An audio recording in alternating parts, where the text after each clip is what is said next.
It's the Friendly Fire Show, episode 179 for the end of July 2021. I am one of your hosts, Steve from Stevivor. I said the website. We don't need to say the website. Anyway. Well, I'm Ben from Stevivor. If that's what we're doing, it's fine. And who else is here? Eleni's here. I am the new intern at Stevivor and very excited to be here and chat all things games with you guys. Excellent. Welcome to our special guest. Thanks for taking the time out to do this. This is part of her hours, of course, but it's after hours. So normally you're with us on a Tuesday. So do you want to give a brief introduction so our listeners and viewers can know how you've come into games and what you're interested in, all that kind of jazz? Yes, well, thank you for the introduction, Steve. Yeah, so as I said, intern, doing some journalism studying at the moment, which is good fun. In terms of games, I'm a huge Nintendo fan. I've got my Triforce tattoo behind my ear that really cements me as a Zelda fan for life. I can never not like the series, which is a good or bad thing. Other than that, every other Nintendo title I love. Things like first-person shooters, huge Halo fan, Gears of War, Mass Effect is probably up there as well. So yeah, happy to be here chatting with you guys. Nice. And so you and Ben have your Nintendo love. I don't think Ben has a Triforce tattoo, but there's still time. There's still time. Well, you got a new puppy, so that's good. And you're in lockdown. Well, join us. You're in the Cool Kids Club. This is our fifth lockdown. We're used to this. This is only the third one, so third, yeah, but it's only the first real one. An actual one. There was an incident with a drug dealer who was selling pizza or something. That one didn't really count, so something like that. Well, I think most Australians are in some form of lockdown. So stay safe. This sucks, but we'll get through it. There's tons to cover, so we're just going to jump straight into it. Eleni, you had a chance. I've been playing it too, but you've been playing it more. I think you're the expert here, but you've been playing Team Wibby's Phantom Abyss. So tell us about it, please. Of course. Yeah, well, like you said, Australian devs, Team Wibby, Queensland devs, they've created this new game called Phantom Abyss, which, despite them maybe not liking the comparison, it is a bit of a Indiana Jones Temple Run vibe. It's a really awesome game, super high pace. So anyone who sort of likes that challenge, I definitely recommend checking it out, as well as anyone who likes sort of traversing the tombs, sussing out those kind of vibes. It's got a beautiful art design, super ultra saturated and really pretty. And yeah, it's like really fun. I'm definitely struggling with the game. I think Steve, you and I are both sort of bonding over our struggle and snail mail pace when it comes to traversing. There was a brief second when so you interviewed Ben from Team Wibby not too long ago. That's going to come up soon, and you were having some PC problems getting it running. So I'm like, well, she can watch gameplay videos, but I'll record some of my gameplay and make sure she has, she's got a lot of coverage, so she can be across it if she can't play it herself. And I was recording myself playing, and I was just dreading having to send you the videos because I am awful. It's this really cool setup where you load into a procedurally generated dungeon, and you have to, or dungeon temple, and you have to get to the end of it, and only one person will ever do that. And if you die, you'll show up as a ghost. And it's either helpful for people who load into the temple because they can watch what you're doing and know when to jump or avoid a pitfall that kills you. Or in my case, I think you were saying something similar, Eleni. It's just terrifyingly intimidating because the person just sets off full tilt, and it's just I can't coordinate myself to do the things half these ghosts are doing, and they don't make it because if they're a ghost, they're dead. So I don't know how my chances are in this game. Yeah, I lose them in 0.5 of a second, and then that's it. It's like they're gone. I don't know where I'm going. I don't know what's going on. But yeah, Slow and Steady, wins the race. I feel like Steve will end up being the best players of Phantom Abyss. People will be asking us for advice, and we'll be like, we've got you, boo. We are the ghosts to trust, even though that would mean we failed. But, right to the bitter end, we'll get there. Well, we'll keep sharing temples with each other and try to get better. And the good thing is, though, some games that are this like a Dark Souls, it's kind of like a Dark Souls, I guess, because it's just you're constantly being challenged and you're usually going to die. But a game like that, I don't like Dark Souls because it's just frustrating and I don't enjoy it. I don't find it fun. Even though I'm horrible at Phantom Abyss, I want to keep playing and trying new temples. It's not a deterrent. It's part of its appeal, which is good. Yeah, definitely. I think that also comes with, like you said, the sort of ever-changing looks of the tombs. It makes it more exciting when even if you die after a minute, it means okay, I can regenerate, restart, have some more fun. But yeah, I do agree. Sometimes like games like Dark Souls and that sort of difficulty can just ruin and suck the life out of a game. But it's got a great balance of still being fun, still being a challenge, and it's beautiful to look at. So what more could you ask for? Exactly. And so like I said, we'll have stuff on the website. If you're keen to check it out, it's in Steam Early Access right now. Something that isn't in early access on Steam, because I'm a great master of segues, Ben, is an old Zelda game on Switch. So why don't you tell us about that? Well, this is the forgotten Zelda game. If I asked you to name me which Zelda would you like to play, no one would ever say Skyward Sword. So that's what Nintendo has re-released. They've done 3 HD remasters in their career now. All of them are Zeldas. Sidebar, there's a rumor that's back again that they've done Metroid Prime Trilogy in HD and they're holding on to it because it's too early to release, which isn't that the most Nintendo thing you've ever heard? A HD remaster, it's too early. Everyone else is doing a 4K remaster, but Nintendo's like, no. We can't run with the HD Metroid yet. Anyway, that's not here yet. Skyward Sword is here. So it came out on Wii in 2011, like right at the end of the Wii's life. So I don't know if you remember, it came out with Motion Plus because the normal Wii remote was not good enough to follow the tracking. Kind of annoying if you didn't have one and you didn't want to buy a new Wii remote, you didn't have a choice. But the whole idea was the motion control. So the entire game is basically Ocarina of Time's flow. So it's very linear, even less exploration than that really. Plus everything is designed around this kind of one-to-one tracking, which is not really one-to-one. That's kind of how they sold it to us. And it's finally come out in a way that I can play it and not hate my life, because the motion controls work really well, but I just can't be bothered. Like, it was such an effort. It's a 40-hour game, sitting there swinging around. I love playing it with button controls. So I know you're not a motion control guy. I don't know about you, Eleni, if you're into motion controls. I just can't get into them, generally speaking. This was kind of the example of this is what the Wii was meant to do, and it works really well. This is kind of the follow-up to say all those innovations you did with motion controls, you could have done with Joy-Cons and a normal controller. So the motion is still there. It works great with the Joy-Cons, but it works better, in my opinion, with the Pro Controller on a TV. It's a bit hard to play in handheld mode. This was actually an Australian-made game too. Tantalus, I think, is a studio who've done the remaster. So they did Twilight Princess. So yeah, that's a cool little fact, which is not on the box at all, but they actually made this game in Melbourne in lockdown, I suppose. Yeah, so it looks okay. Like the last 2 Zelda games look really good in HD. This one looks a bit dated. They used like a cell shading kind of watercolor effect with lots of droplets on the ground, which are colorful, and just pushing them to 1080 doesn't look that good. But like Link looks really good. It plays pretty well. There's a lot of backtracking, which is what people hated about it. The big 2 improvements is you can move the camera. So like, big deal in 2021. Imagine that as an improvement. You couldn't do it.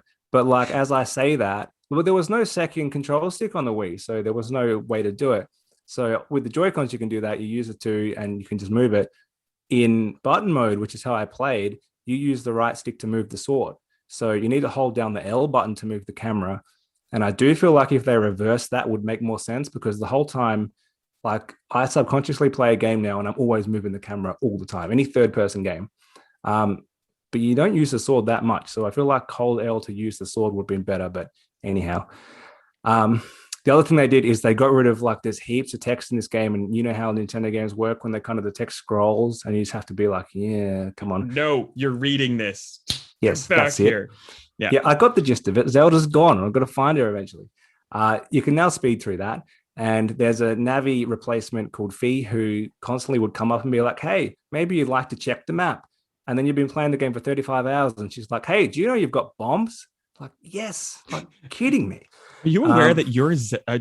Yeah. God, no. Maybe I do need her. Yeah, that would be a big reveal. That would be very confusing information. Yeah.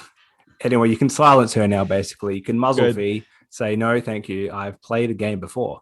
But yeah, so it's much more playable. I think they've fixed a lot of stuff. Very annoyingly, they've added a fast travel, but they put it behind a chunky amiibo, which costs $35, and I think that's dumb as hell. I was going to ask because I can see a lot of your amiibos on your shelf behind you, but I don't see it. Useless. No, I'm didn't get it. Yeah, kidding me? This is outrageous that they've done on that. But yeah, it's a good game. It's better playing it now, because when it came out, everyone was like, "This is way too linear. It's like hand-holdy Nintendo style," but also not, because there's no quest log. That actually annoys me still. You start a side quest, and it's like, if you don't remember, there's never any reference to it again. Like, when I was a kid playing, well, I wasn't a kid. How old was I 10 years ago? 20. When I was younger playing this, I had plenty of time. I could just play it. Now that I leave it for a few days and come back to it, I'm like, where am I? What am I doing? Classic, like old man level of playing a game. I need a quest log to remember what is happening. So that's a fault. So you need Fee to tell you is what you're saying. You need her but to she pop doesn't. up. You ask her and she just like, check the map. Like, oh my God. Why are you even in this game, Fee? So Eleni, I'm ancient and Ben is slightly less ancient, and you are a lot less ancient than us. Is this your first Skyward Sword experience, or did you play the old one and now you're playing the new one as well, or where are you coming into this? I actually did play the original. And I don't know if you remember, Ben, but when the game got released, they released it with like the gold Wii remote, which I actually have. So I was like, it was kind of weird playing it this time around. I was like, where's my gold Wii remote? I'm not going to buy the Joy-Cons. But yeah, I definitely agree. It was much more playable this time around. But what was funny was I found when I started playing the HD remaster, I was using the motion controls because, like you said, I could not get my head around, and this is me just being incompetent, having to hold down the left bumper to change the camera. Like, it was just really bothering me. And now I've gotten my head around it. It just took me like a couple hours of like rejigging my whole thought process. Because like you said, typically it's like, the right stick or like left stick would be cameras. So it was very weird. Yeah. But it's really enjoyable. I actually love Skyward Sword, and I often find myself defending it as a Zelda title because I really enjoy that it's a more sort of storyline based Zelda. It is quite linear, but it's also really enjoyable. I love the soundtrack. I think it's got like the best soundtrack of any Zelda title. And I quite like Fee. She's much better this time around, definitely less annoying. And one thing that I think is the biggest improvement, which is so ridiculous, typical Nintendo, is that now you no longer have to like deal with all of the items popping up and explaining them every single time you grab them. That was the most tedious thing. It's like, yes, I know what a green rupee is. I know what that is. I know what a blue rupee is. Does the cool music still play though? Like, of course it does. Okay, good. Well, that's fine then. Okay, good. How else would you know something's happening? I don't know. Yeah.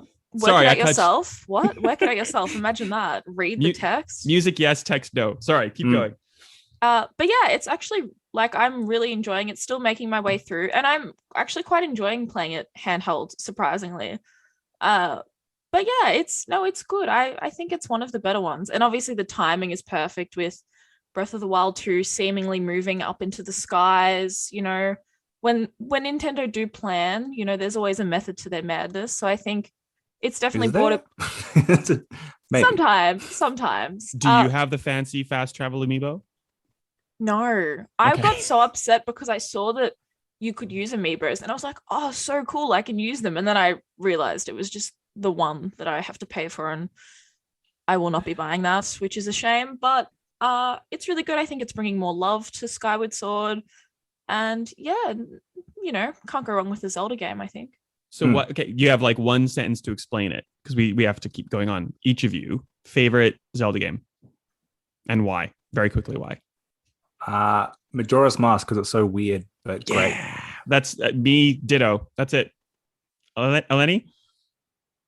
She's thinking. She has a Triforce tattoo. This is kind of a rude, a mean question, maybe. Like, oh, I love them all so much. They're like my children. No, I think it always will be Ocarina of Time, just for nostalgia and just like quality. That's it. Was that your first Zelda game?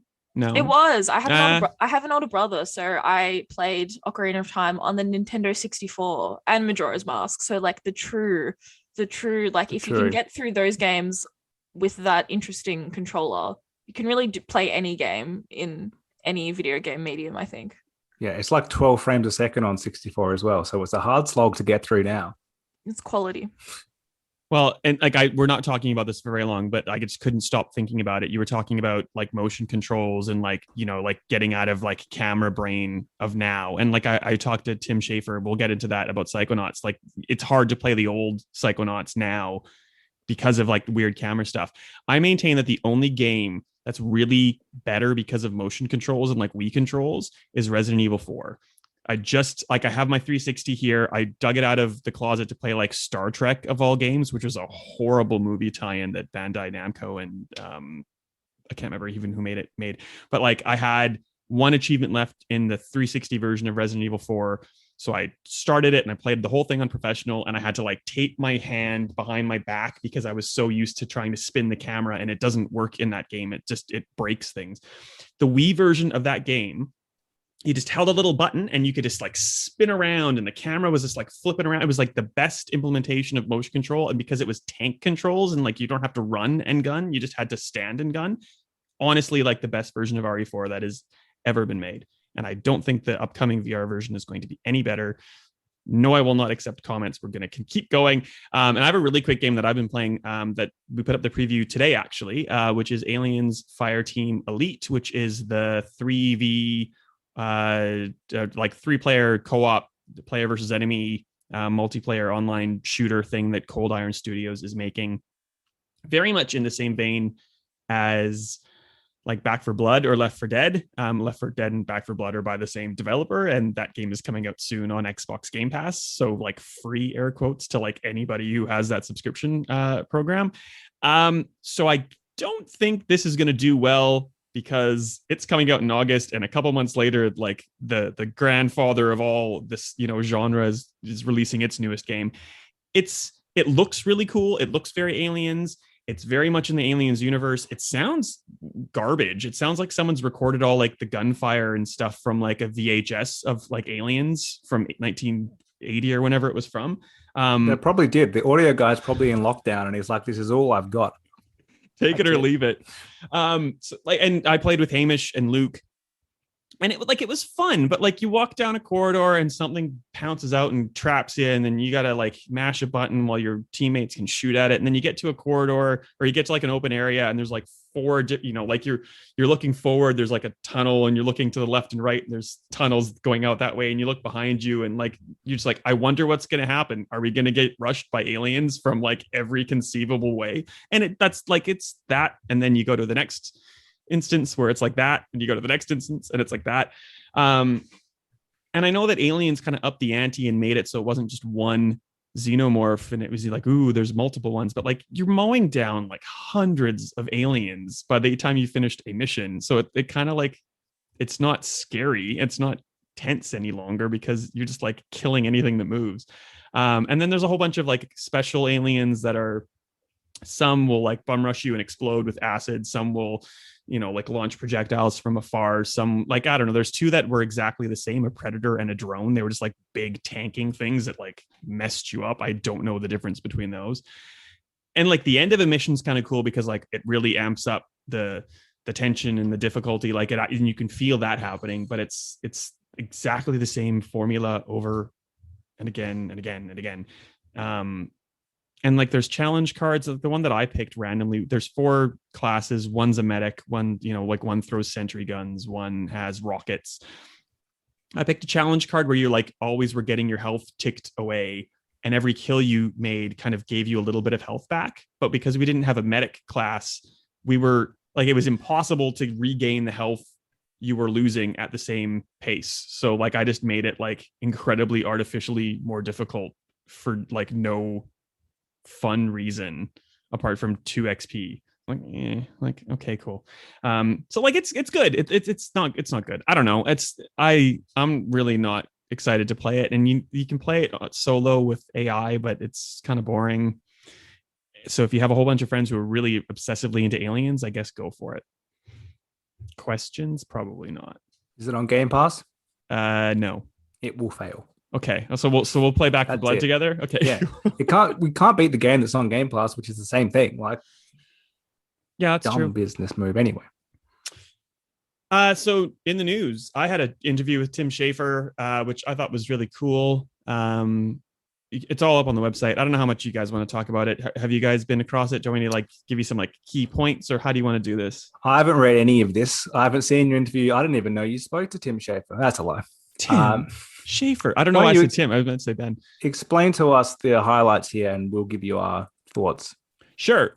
So Tim is called the acquisition of Double Fine by Microsoft, one of limited integration. Air quotes there. Those are Microsoft's words, not his. But he summarized it by saying, like, I don't have to think about money anymore. Like, 50% of my brain was always devoted to like whether or not we had enough, funding to get something over the line, or, like how we were going to try to find someone to pick this up. And now he doesn't have to worry about that. He can just, focus on the games he makes. Psychonauts 2 was crowdfunded by Infig, which is like a Kickstarter. Which he partially owns, right? I don't know. Pretty sure. Ooh. I think so. Or he was like one of the people who set it up initially because they didn't want to use Kickstarter. Well, I didn't know that. I feel stupid. That's missed opportunity. But anyway, yeah. So like, this game has been in the making for like 6 years. They were getting ready to release and like, cutting boss fights and this and that and the other. And then Microsoft came on board with like its truckloads of cash, and no, the boss fights are back in and all this, that, and the other. So that's really cool. And then like, it was funny because I'm like, oh, Matt Booty, who's the head of Xbox Game Studios, was like, if they want to make Psychonauts 3, they can. We'll kind of let them do their own thing. Like, we won't force it, but if they want to, yeah, we'll probably be open to that. And he's like, oh, I hadn't heard that. Can I get that link? And I'll make sure I use that for, if he comes back to talk to me. And yeah, okay. So it sounds like it's not a bad gig working under Microsoft. You're not an indie studio, but also like you have a bit of security there, and they're not, like twisting your arm to, as he said, like they didn't get us to port games or make DLC for Halo, which Double Fine doing that would be a very, very bad choice. So like, they've got them to fill a niche, and that's good. There's tons of accessibility stuff that they covered. It basically, that's just kind of going on their mentality of, you don't have to get good if you want to, turn on invincibility and beat our game. That's just as valid as someone, ratcheting up, turning off the TV and playing, like imagining what you're seeing on the screen. Like if that's how hard you want to make it, cool. Like it doesn't detract if you turn on accessibility or not, which is good. And like things like Insomniac and Ratchet and Clank are doing that. Like I'm really happy with this new kind of mentality across the industry, not just with this game, but with a lot of, like, it didn't start, but The Last of Us Part 2 had a whole bunch of really crazy, awesome accessibility features. Like, and I'm, what I think about that game in some aspects, but like, you can't help but applaud trying to make it so more people can play your game and not feel like they're not good at it. The game itself, it feels a little old school still to me. Like with the combat, you have like a Psy Blast and you can hit people, like melee people, and then you've got like another thing, and sometimes you have to lock on and then flick the lock onto something else, and you just feel like you're doing too many things, and it's really clunky, and some of the platforming feels like that as well.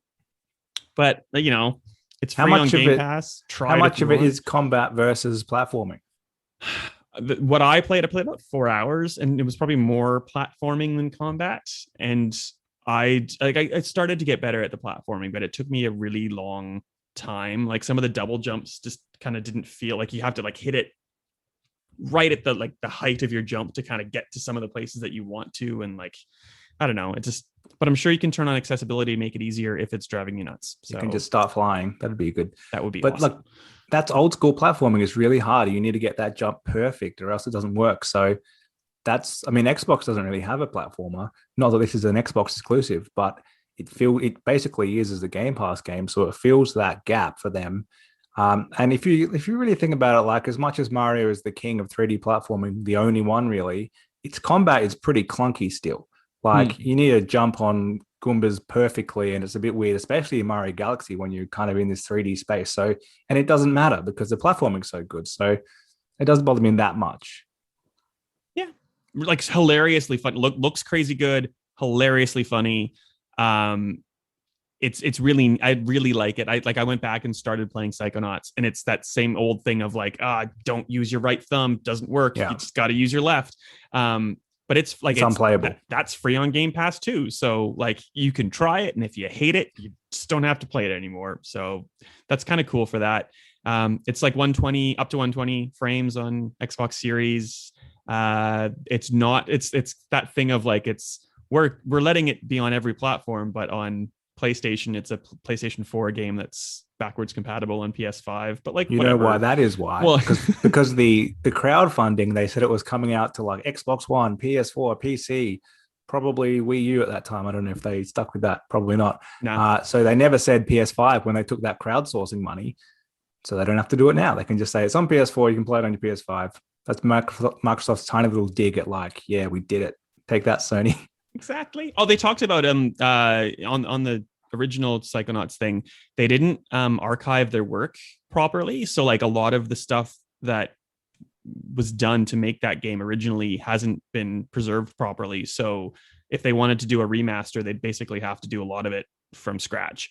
So and like, so they might, like, they haven't said we're not going to do that. Like, they have the ability now, they have the funding to do it if people really demand it. But also, like, it looks really good if you're playing it in back compat on Xbox. It's just like that kind of mentality of an old school game where, you know, like the right stick doesn't do the thing that you're expecting it to do. That's quite astounding. Like, you think when you hear stories about like the original Final Fantasy VII source code is lost, they've only got like a updated version that happened later. Then you kind of hear like this. That was like 10 years before. This is like a 2005 game, right? And they don't have it anywhere. It's not like Mass Effect DLC that got lost, which everyone's like, yeah, one DLC, not the whole game. Pinnacle Station was garbage anyway. Yeah, it sucked. But like Final Fantasy is Square Enix, or it was Square, I guess, at the time. This is like, I understand it from a Double Fine thing. It was pretty early in Double Fine's whole, you know, setup, and I think they were with like Majesco published it. Like, yeah, but you kind of think the other way. You think like the other way, like little indie studios made their one big game they always wanted to make, and no one kept it. Well, maybe they'll have the chance to redo it. Who knows? I don't know. I was trying to think of a segue into sports from Double Fine. It's not going to happen. A couple of big sports things. Eleni, are you a basketball fan by any chance? You don't have to be. I have my moments. I'm a sports fan in general, so I wouldn't say basketball's my go-to, but I do like the NBA. So, you know, could do. Well, we sat down with Visual Concepts really quickly. There's a whole bunch of stuff coming to NBA 2K22. It's mostly that thing of like, you have to have the good consoles though to get the real benefits. So there's like WNBA, My Career, and stuff on not next gen, current gen. I can't believe I said next gen, Ben. I'm surprised you didn't scold me. Yeah, I'm not happy. My Career and the City, like the kind of social hub, are being merged on current gen consoles and not on last gen. And then there's a whole bunch of stuff with My Team, which just means that they want you to pay for more things, I guess. I don't know. I'm not a huge basketball fan. I think it looks really good. Visual Concepts, Eric Bonch, but I don't know how to say his last name. Kind of like came out of like the thing that like surprised me the most in this thing that he was doing is he's like, oh, you know, like we've made the only like real next gen game out there. And, you know, like even a year later, NBA 2K21 is like the next genest game you've ever seen. I don't know, like Ratchet and Clank probably is one that I would use as a better example than a basketball game, but okay, cool. They always do though, because the players always look so good because they've been motion scanned in. So they always use that as a look how good this game is. This person looks like a person. So we're kind of past that though. I think so too. And I mean, it's kind of easy to make a game look good when it's for the most part, you're just releasing the same game over and over every year. Like, it's not like you're really adding much content. So if it doesn't look good, I would be concerned, you know, like that's basically the one job. Like, it'd be a worry if it looked like a, I don't know, early 2000s, like wrestling game with those horrible visuals.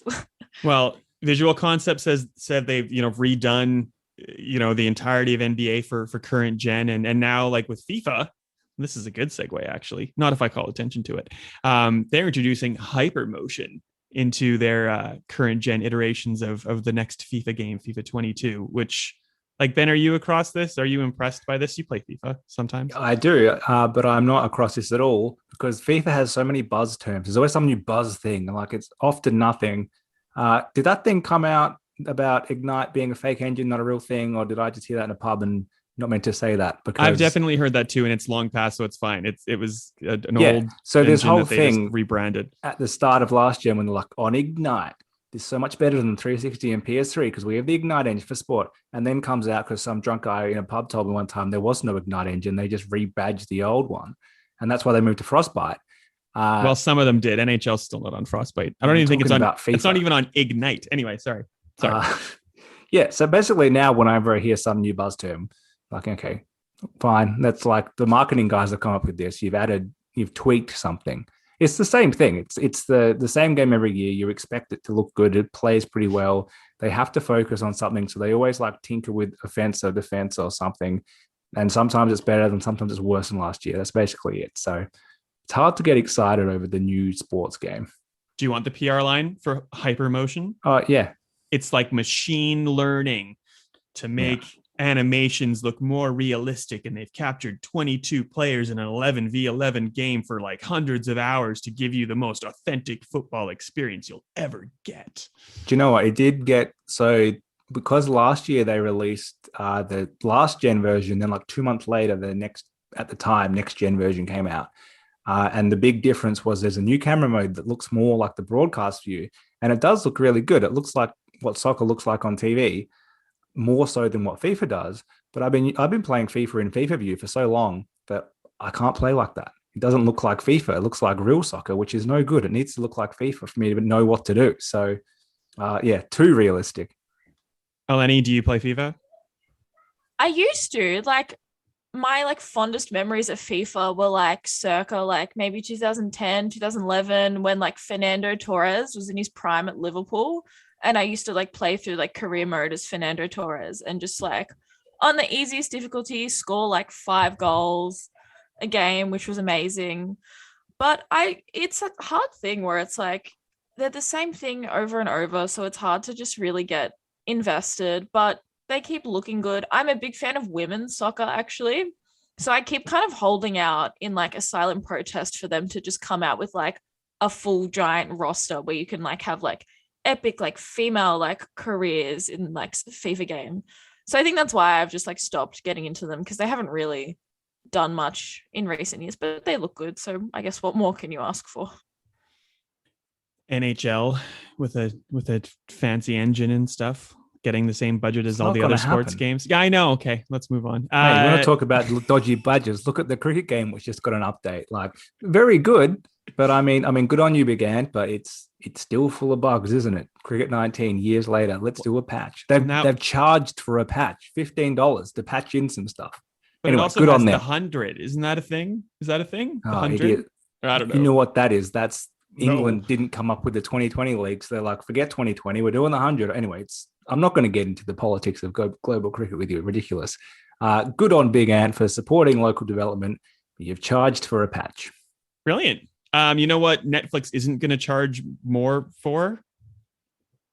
What, Steve? Games? Yes. It's hired a former senior VP of EA to lead a push into video games. They're going to focus on mobile games for the immediate future and release them to Netflix subscribers without any additional cost. Are you excited about phone games from Netflix?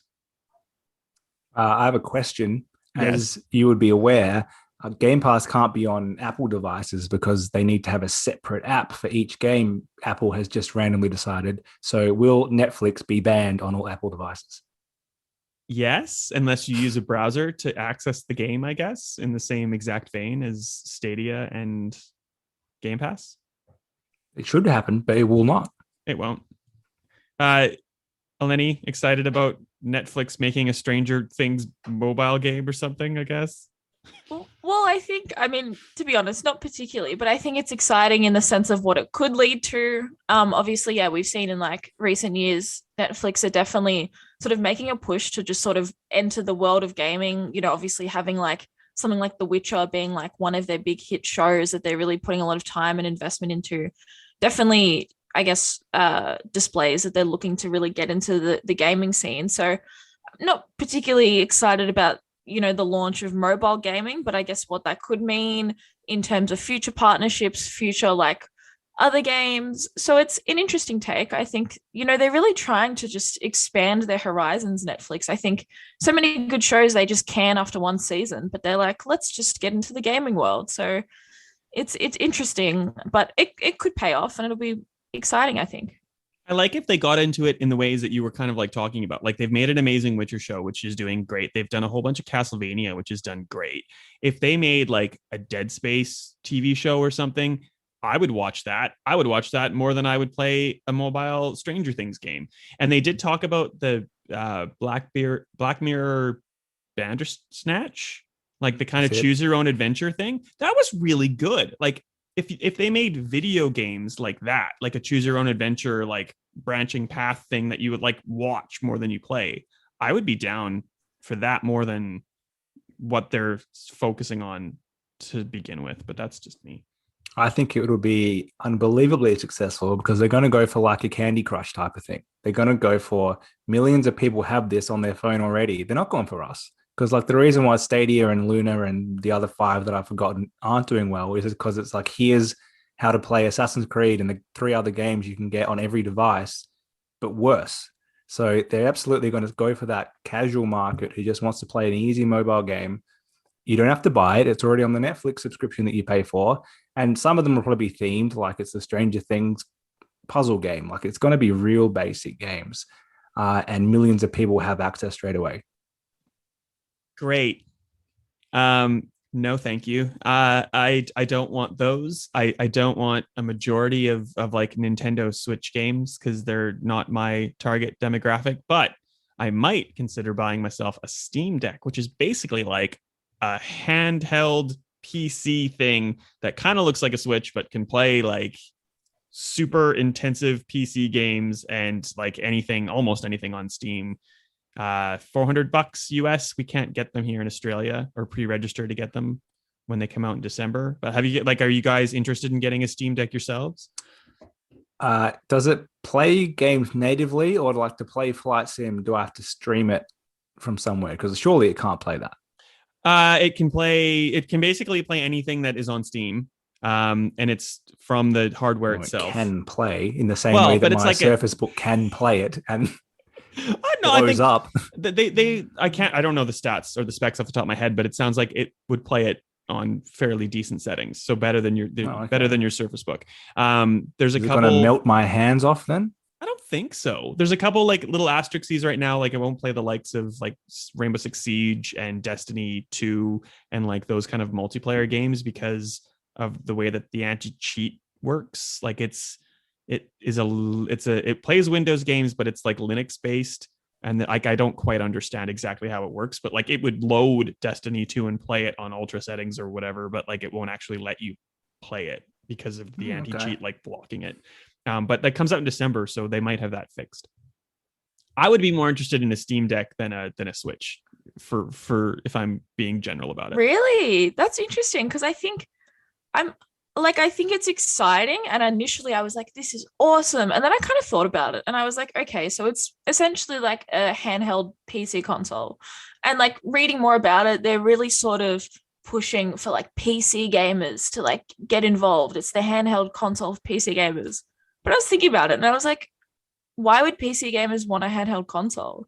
Like, I think the whole thing is, like you think about Nintendo always having the Game Boy, the DS, that really has always been attributed to like a more casual style of gaming. So it's kind of bizarre that they're really targeting the PC audience, but like, why would they want to play a handheld device when they have a PC?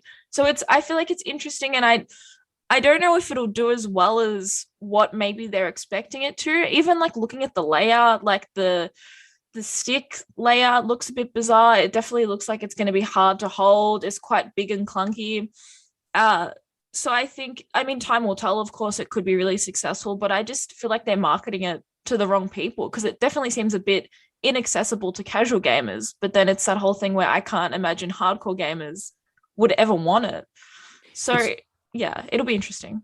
It's trying to be a lot of things to a lot of people. Like it has a USB-C port and like you can get a dock or you can use like USB-C dock. So like it's almost like a portable PC. So like you could take it to someone's house and connect it to a monitor and like play it with peripherals, like an actual PC setup, but like not. And I guess something that I think is really cool, like you can install whatever you want on it, like Windows things. So you could install like Dolphin on it and play old GameCube games or whatever on your fancy Steam Deck. So like it's like there's a lot of cool things about it, but also like I could do that right now at home with my PC, which I'm sitting in front of, and like I'm not leaving the house anytime soon. So why do I need a handheld version of what I have in front of me? Hang on, can I install the Game Pass app through Windows then? Yeah. And you can run you can run a browser. You could do Xbox Cloud Gaming. You so can that's put on what I want to Uplay avoid. and Epic Game Store. Yeah, like you can do all the things. If you can install it on Windows, you can install it on the Steam Deck. It's basically a portable PC. So it's kind of cool. Something. But also, you just have a PC. You can stream all those Windows games to your phone, but it's a bit dodgy. So if I could just play them on a device, I'd prefer that. Yeah. Well, we don't know what the pricing is here because it's not available to us yet, but we will keep people informed as we learn more. Anything more? Yeah, one more thing of news because we have to talk about this. We'll wrap it up really quickly, I promise. So you know how everybody wants a Splinter Cell game? Yes. Is it coming? No. Well, no, not really. So I think we talked about it before, Ben. Project Battle Cat is like this weird mishmash of Tom Clancy's things, and now it's called X Defiant, which is basically like the XD, like laughing funny emoji. Like it's so stupid. You can play as Ghost Recon, you can play as people from Splinter Cell, but not Sam, Echelon, his faction, and you can play as people from the Division, and it's like a 6v6, maybe 3v3 as well, I can't remember, shooter, which to me like doesn't have any appeal to anyone. It just is a thing that Ubisoft has decided to do and make free to play to try to get microtransactions, and I think no one will bother moving from Apex or Warzone or whatever else they're currently playing for free to play for this. Yeah, they need to compete with Apex, and it's not going to work. Ubisoft has lost the plot this year, so I have no idea what they're doing or what their plan is. Yeah. I love that it's just this year they've lost the plot. I would argue that it's been going on for a while, but yes, this year in particular, they've really hit an all-time high. You remember Hyperscape? No? Oh, you don't? No. Oh, that's because for good reason. Are either of you going to play it? I have zero interest in this. No. Yeah, no, it's a no.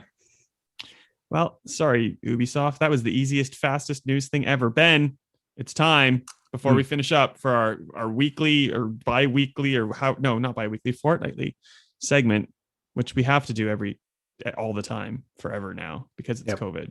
This week in delays. What's been delayed this week? Well, speaking of Ubisoft, apparently Rainbow Six Extraction is delayed. This is the one that was called Quarantine, right? But then they couldn't call it that because we had to really quarantine. And it was called Parasite at some point. Yeah, it's 3 names. There you go. That different game. And now we're up to Extraction. Has been extracted out to early 2022. No surprise there.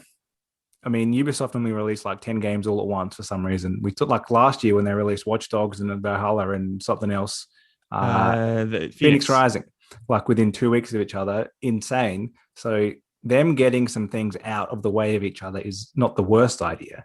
But yeah, that's fine. Is Riders Republic also Ubisoft? Yep. Yeah, see, I don't know what's going on there. You played that though, right? I've had hands off seen it with it like twice. Okay. That's October now instead of September, I think. Mm-hmm. Eleni, we don't do facts here. We just do we stab at the rough estimates. Yeah, exactly. Fact-based show. Resident Evil Reverse. I don't know. It's one of those weird things. It's the multiplayer thing that was supposed to come out with Resident Evil Village. So, was originally scheduled for May of this year, is now 2022. Oops. And Ghostwire Tokyo, which is one of those Bethesda, one of the two PlayStation exclusives, or 1 year PlayStation exclusives. Actually, that one's not confirmed. We know that Deathloop is just a 1 year exclusive thing, but I'm imagining Ghostwire Tokyo would be the same thing. That's delayed into 2022 as well. Are any of you excited or not excited, disappointed, I suppose, of any of those delays? Well, Ghostwire and Deathloop both coming out this year didn't make any sense, so that's fine. Although now it delays it a year to when I play it because I'm just going to play it on Game Pass. So I guess that's 23 for me. The others I don't care about. There you go. I'd play the Resident Evil thing, I guess, but they just did the Dead by Daylight Resident Evil thing, and that's my Resident Evil multiplayer thing right now. Not that anyone else cares. That's fine. All right. Well, good. Eleni, where do we find you on things? And it can just be at Stevivor if you want. You don't have to give out your social media if you don't want to, but where do we find you if you want people to know? Wow, you really put me on the spot. Yeah, that was awkward. So not because I'm happy to put out the socials, but I don't know them, so we'll just have to keep everyone in suspense. But yes, I am interning at Stevivor, so you can find me there for the time being. Brilliant. And we'll have up in the next couple days / week or so your interview with Team Wibby about Phantom Abyss, and maybe a review, which I don't think we can talk about yet because that embargo is not now. But there's tons of stuff coming from you. I'm very excited. Yeah, stay tuned. Ben? Ben_Salter on Twitter, and yourself? Wright AU. Because there's many S Wrights on everything, pretty much. TikTok? OnlyFans, not TikTok, not OnlyFans either, actually. Everything else but those two things. And on that incredibly weird note, have a really good fortnight. We'll see you in a couple weeks. See ya. See you later.